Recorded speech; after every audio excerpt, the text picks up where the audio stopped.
Bismillahirrahmanirrahim. Di sini saya akan menjelaskan terkait sejarah bahasa Indonesia, kedudukan bahasa Indonesia, dan fungsi bahasa Indonesia.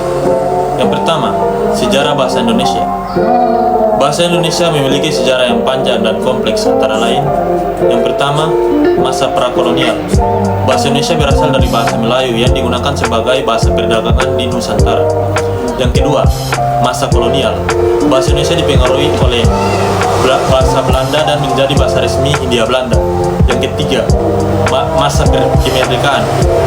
Bahasa Indonesia dijadikan sebagai bahasa resmi Republik Indonesia yang digunakan sebagai bahasa nasional.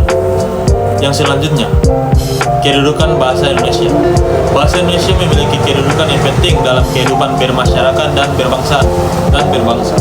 Antara lain, yang pertama, bahasa nasional.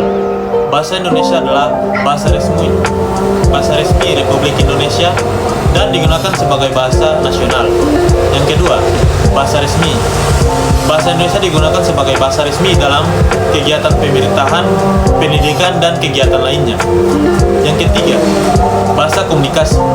Bahasa Indonesia digunakan sebagai bahasa komunikasi antara masyarakat dari berbagai daerah dan latar belakangnya. Yang selanjutnya, fungsi bahasa Indonesia. Bahasa Indonesia memiliki beberapa fungsi penting dalam kehidupan bermasyarakat dan berbangsa. Antara lain, yang pertama, fungsi komunikasi. Bahasa Indonesia dijadikan sebagai alat komunikasi antar masyarakat. Yang kedua, fungsi integrasi. Bahasa Indonesia digunakan sebagai alat integrasi nasional yang menghubungkan antara masyarakat dari berbagai daerah dan latar belakang. Yang ketiga, fungsi identitas. Bahasa Indonesia digunakan sebagai alat identitas nasional untuk memperkuat jati diri bangsa Indonesia. Yang keempat, fungsi pendidikan.